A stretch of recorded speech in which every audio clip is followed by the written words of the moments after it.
Get ready to hear the life-changing testimony of an imam who experienced a profound encounter with truth and faith. Watch his incredible journey and let us know your thoughts in the comments. Do you believe his story? We'd love to hear from you. I am Khalid Alami, an imam who migrated to America, but that day, everything changed. My family, my friends, and all my faith were gone. To help you understand better, I need to take you back to that date. The year I turned 67, doctors diagnosed me with pancreatic cancer stage 4. They said I knew this illness was a test from Allah, just as Abraham was tested with the command to sacrifice his son. My test was this illness, but my faith was strong. During every chemotherapy session, I found myself trembling in prayer, whispering over and over each night as I lay in bed. I would pray, if I die tonight, oh, Allah, let me meet you. And in the end, my prayers would be answered, but not in the way I expected. One day, after returning home from a chemotherapy session, I felt a tightness in my chest. At first, I thought it was just a cramp, but it grew worse. Breathing became nearly impossible. When I looked around, I saw nurses and doctors rushing around my body. They were pressing on my chest, performing CPR. I was watching myself from above. How was that possible? Shouldn't my consciousness have stopped when my heart stopped? But I was there. I was watching. My body was lifeless, but I was alive. I'm here. I wanted to shout, but no one heard me. Is this death, I thought, or am I going to meet Allah? This was just the beginning. I didn't know that at the time. When I opened my eyes, I didn't understand where I was. At first, I saw the ceiling of a hospital room, but somehow it felt like I was looking at it from above. Then I noticed it. A man lay motionless on the bed below. Nurses were pressing on his chest, and a doctor was shouting chest compressions. Keep going faster. Is that me? I wondered. Just then I saw a light. As I moved toward it, I heard murmurs around me. These sounds, they were so familiar. I heard lullaby my mother used to sing when I was a child, and the prayers my father would read before the evening adhan. It felt as if echoes from my entire life were converging in this moment. Verses from the Quran were being recited, but who was reciting them? Where did I know these voices from? Is that my voice? For a moment, everything came together. My past, my childhood, my memories. They were all gathered here in this light. This is it, I said to myself. This is peace. This is the presence of Allah. Tears streamed down my face, but they were not tears of pain. There were tears of joy. This must be paradise, I said. I had no doubt. Praise be to Allah who brought me here. But that peace didn't last. Suddenly, everything changed. The leaves of the trees around me began to wither. The branches turned black. The fresh fruit shriveled up and fell to the ground, rotting. Instantly, the smell of decay spread through the air. The leaves fell and the branches turned stiff and lifeless. The sun vanished and everything turned gray. Suddenly, I felt a chill. Moans echoed from afar, not whispers, but screams. The cries of people in pain. Men, women, and children. They were all crying. Their suffering seeped into my heart. But worse than that was one voice that stood out. A woman's scream. Yes, that voice. It was my mother's voice. Have mercy, she cried. It was so dark. But this darkness wasn't like the darkness you see when you close your eyes. This darkness surrounded me, smothered me. It was a darkness that echoed inside my mind. An endless void. No up, no down. Just darkness. But within that darkness, there was a voice. It was deep and resonant, as if it was right next to my ear, so deep, I felt it vibrating in my chest. Keyed, everything will now be revealed. At that moment, I knew this was hell. This was the place Allah had warned us about. And I was here. Why was I here? It had to be a mistake. I am an imam. I served Allah. Why am I here? But no answer came. Only silence. Ahead of me was a throne. It stood high on a platform. Someone was sitting on it. When I saw him, my knees gave out. No, this had to be an illusion. This couldn't be real. Sitting there, chained by his hands, and shackled by his feet was a man. I recognized him instantly. It was him, the man I spoke about in every sermon and every KBA prophet. Muhammad. What was he doing here? His hands were bound with thick iron chains. His eyes, they were filled with sorrow. His face showed a mixture of pain, regret, and helplessness. He looked at me. He looked directly at me. I dropped to my knees. My lips quivered. This can't be. My heart felt like it was being crushed. Everything was wrong. None of this should be happening. He wasn't supposed to be here. This had to be a mistake. I'm an imam. I screamed med, but he only lowered his head. Tears streamed down his face. This broke something inside me. I felt an icy void in my chest. It gwed at me from within. Is this a test? I asked, but no sound came out. My eyes locked onto the prophet. Speak. Why aren't you saying anything? Why? Suddenly a voice echoed around the throne. It was unlike any voice I had ever heard in the world. Deep,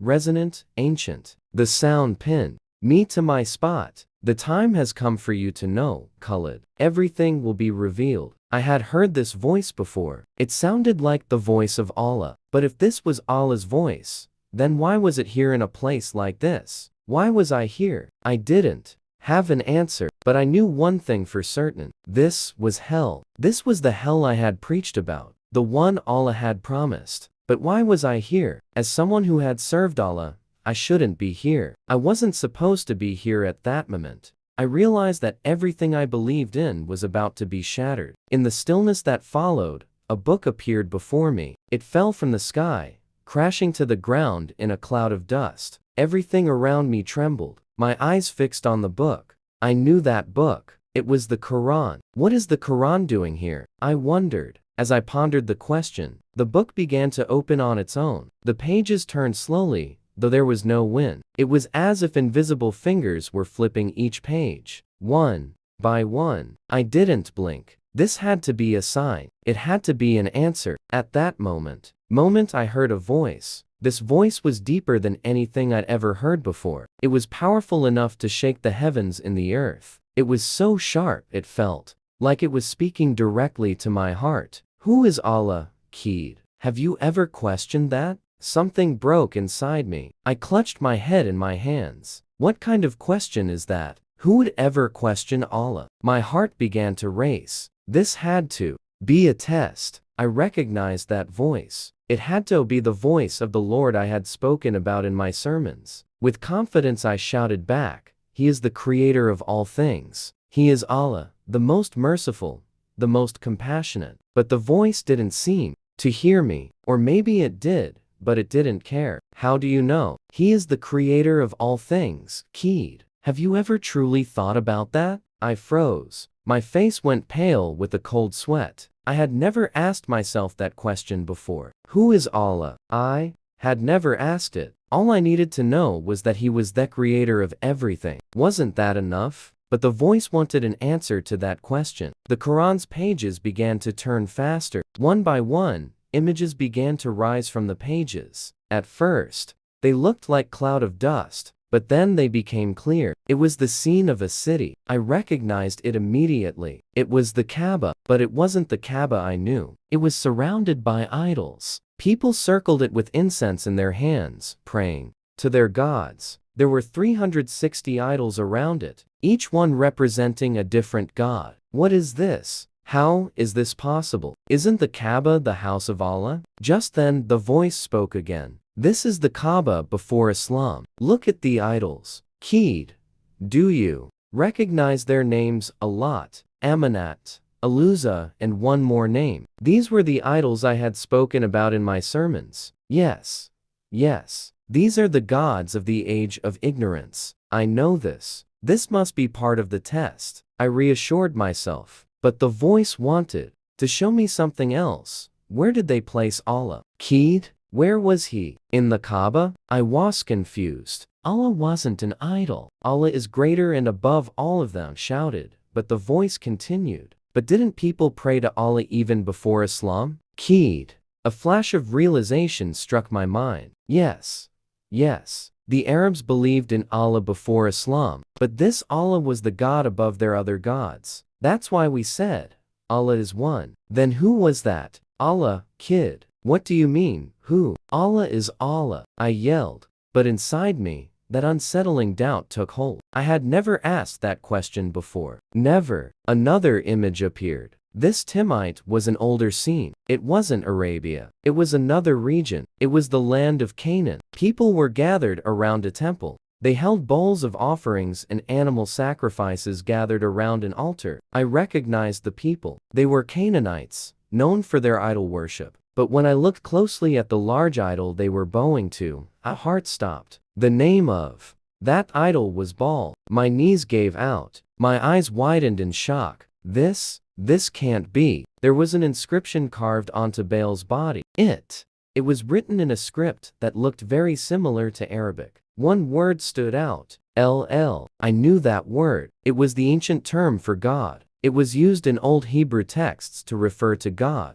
How could that be? Here, the voice whispered closer than ever. Before Baal, the name Allah that the Arabs used. You've never thought about it before, have you, kid? Suddenly, a strong wind swept over me. Breath. That was the first thing I felt. My lungs sucked in air so hard it felt like I had been pulled out of water. After drowning, my eyes opened, but my vision was blurry. Light shined from above. Everything was white. Silhouettes moved around me. He's breathing. He's back. One of the voices echoed in my ear. It sounded distant, like it was coming from a tunnel. Where was I? The pain in my lungs, the sharp, shallow gasps of air told me I was alive. Am I alive? That thought echoed in the depths of my mind. But I had died. I knew I had died. I'd just been in a place that felt like hell. I'd seen Gaddafi, bin Laden, and many more. And that figure on the throne, the prophet. Why was he there? But now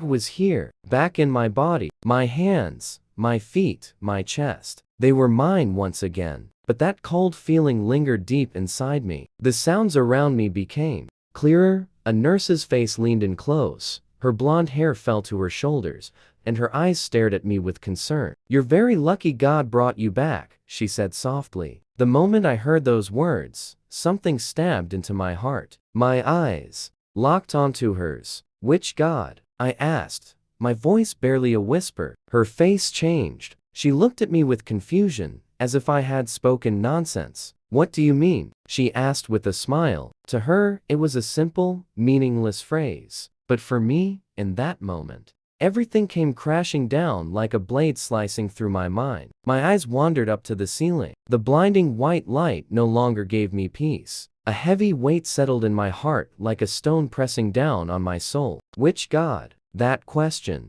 echoed in my mind. It was Allah, wasn't it? I thought to myself. But what were those images I had seen? Baal el Allah. They were all tangled together in my mind. I shut my eyes tightly, trying to push away the thoughts. But no matter how hard I tried, that voice, that echoing voice wouldn't stop. Have I been deceived? For days, I remained silent. My family came to visit, but I could barely hear them. My wife sat next to me, holding my hand. My grandchildren sat by my bedside, but I felt nothing. I didn't want to feel anything. I wanted to close my eyes and forget everything, but those images wouldn't leave. Baal, Allah, Muhammad, hell. They spun in my mind like a whirlwind. One morning he came. A priest. At first, I didn't pay attention to him. He wore a white robe and held a book in his hand. The book? A Bible. He sat beside me and waited quietly. He didn't say a word at first. He just sat. What was he doing here? He was a priest. We were in America, so perhaps these visits were normal. But as he sat there, I felt a strange sense of peace. Hello, kid, he said. I want to talk to you. To me? I asked, turning my head to look at him. My voice sounded like a man who had returned from hell, horror-cracked and desperate. The priest smiled. Yes, with you. He placed the Bible on his lap and watched me silently. You saw something, didn't you? He said. My heart stopped for a moment. He knew what I saw. I shouldn't talk to him. But deep down there was a part of me that wanted to. A part of me that wanted to tell him everything. But if I did? What would happen if I did? How do you know what I saw? I asked him, locking eyes with him. I turned my head and looked at the ceiling again. My eyes began to fill with tears. It was such a heavy feeling, indescribable. But the more I stayed silent, the heavier that weight became. I saw hell, I said in a strained voice. The priest nodded. Yes, he said calmly. There was a throne, I stammered, and on it someone was sitting there. But he wasn't supposed to be there. He wasn't supposed to be there. Tears flowed from my eyes. The priest said nothing. There was no judgment on his face. He just listened. Who was it? He asked. I lowered my head and covered my face with my hands. Muhammad, I said. He was there, but he wasn't supposed to be there. As I spoke those words, the weight in my chest doubled. It felt like a stone had settled on my heart. The priest took a deep breath. And what about Jesus? He asked. I opened my eyes and looked at him. Jesus? No, Jesus wasn't there. He wasn't one of the crucified souls. But why wasn't he? I had never asked myself that question. Because Jesus was the Savior, wasn't he? But this time, for the first time, I wondered where Jesus was. The priest slowly opened the Bible. He read quietly, I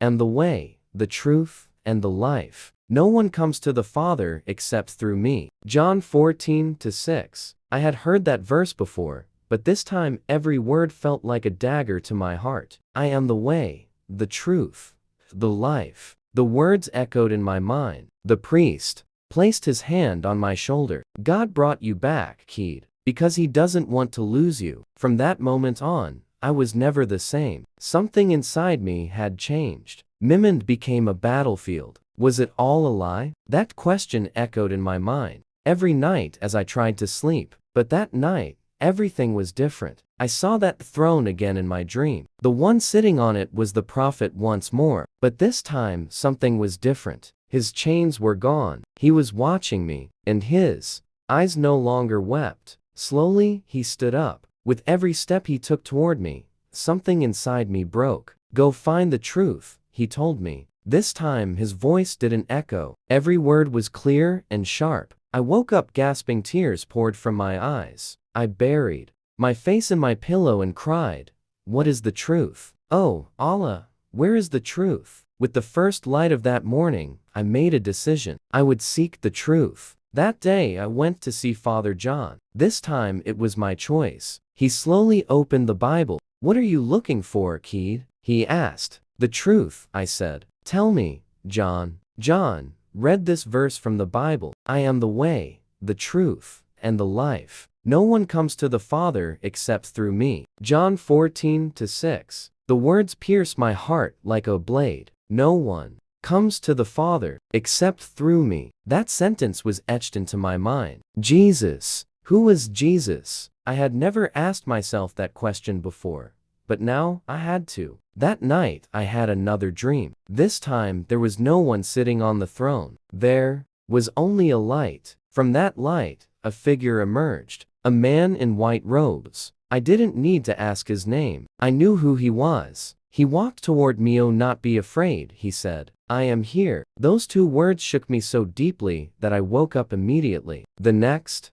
morning, I went to Father John and asked John would Jesus accept me. John smiled warmly. He's been waiting for you, kid. While holding the Bible in my hands, my grandson Yusuf saw me. Grandpa, what's that? He asked, his eyes wide with surprise at that moment. My daughter entered the room and saw me, her face twisted with rage. Is that a Bible? You're an kid. What does this mean? I took a deep breath. For the first time, without fear or hesitation, I replied, I'm no longer any mom. Those words were so heavy that my heart broke and healed at the same time. My daughter's face went cold as ice. You're shaming us, she said, grabbing Yusuf's hand and walking out. Everything went silent in that moment. That day, everything changed. My family, my children, my grandchildren, they all turned their backs on me. I was expelled from the mosque. My community abandoned me. The color they once knew was gone. But that loneliness did not frighten me, because I was no longer alone. A few days later, Father John took me to the church. "Today is the day of your baptism," he said. At that moment, I felt a peace I had never known. For the first time, I felt absolutely certain of my decision. The water poured over my head, and it felt like everything had been washed away. All the chains, the nightmares, the throne, they all flowed away with the water. Tears rolled down my face, but this time they weren't cold. They were warm. For the first time, I felt free. I heard a voice in my heart. "You have found me." For years, I prayed to Allah, but for the first time, I received an answer from Jesus. That sentence changed everything for me. The old Keed no longer existed. I was no longer an imam. I was just a man. But for the first time, I was truly alive. Not long after, I experienced a miraculous healing. The cancer that had gripped my body was gone. The doctors were baffled, but I knew who had healed me. Every morning I open the Bible. Every morning, I fall to my knees and pray. But now, the words that pour from my lips have changed. "Thank you for waiting for me, Jesus. Thank you for finding me." One morning, I woke up for the first time. I had no nightmares. There was no throne in my dreams. No weight, no cold, no chains. All of it was gone. I was now in the arms of Jesus, and for the first time, I was truly alive. I am the way, the truth, and the life. John 14:6. Thank you so much for watching. God bless you.